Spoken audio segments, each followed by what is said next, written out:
Hello বন্ধুরা, তোমরা সবাই কেমন আছো? আশা করি সবাই খুব ভালো আছো।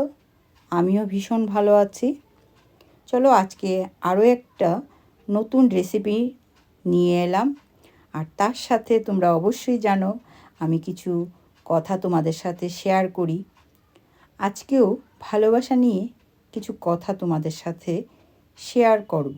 সেটা আমার অনুভূতি। ভালোবাসা মানে সব সময় মধুর কিছু নয়। অনেক সময় ভালোবাসা হয় তিত করলার মতো, স্বাদে তিতা কিন্তু শরীরের জন্য উপকারী। আমরা যখন কাউকে সত্যিকারের ভালোবাসি তখন শুধু তার হাসির সময় পাশে থাকি না, তার কষ্ট, ভুল, রাগ, অবসাদ সব কিছুই আমরা সহ্য করি। অনেক সময় সেই ভালোবাসা আমাদের তিতা লাগতে পারে, কারণ তা আমাদের অভিমান ভাঙতে বলে, আমাদের অহংকার ভেঙে দেয়, আমাদের আত্মসমালোচনায় বাধ্য করে। তিত করলার মতো ভালোবাসা মানে কঠিন সত্য বলা, প্রয়োজনে কড়া ভাষায় ভুল ধরিয়ে দেওয়া, কিন্তু সেটা করা হয় মঙ্গল চিন্তায়, নিঃস্বার্থভাবে। যেমন মা বাবা আমাদের শাসন করেন, সেটা হয়তো ভালো লাগে না আমাদের কাছে, কিন্তু আমরা পরে বুঝি ওটাই ছিল আমাদের সবচেয়ে দরকারি ভালোবাসা।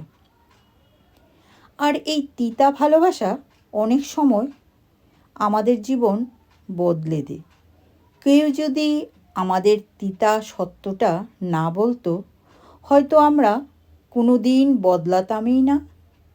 ভালোবাসা মানে শুধু মিষ্টি কথা নয়, ভালোবাসা মানে কঠিন সময়ে সত্যিকারের পাশে থাকা, প্রয়োজনে চোখে চোখ রেখে বলার সাহস রাখা, তুমি ভুল করেছ কিন্তু আমি আছি তোমার পাশে।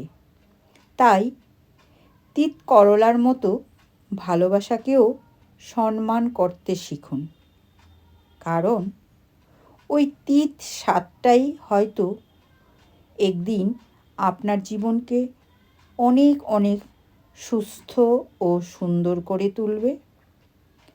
আজকের ভিডিওটা হয়তো অনেকটাই বড় হয়ে গেছে, তবু বন্ধুরা এগুলো সবটাই হয়তো আমাদের ভালোবাসার কিছু অনুভূতি। তাই যদি আজকের এই ভিডিওটা ভালো লাগে অবশ্যই একটা সুন্দর গঠনমূলক কমেন্ট করবেন।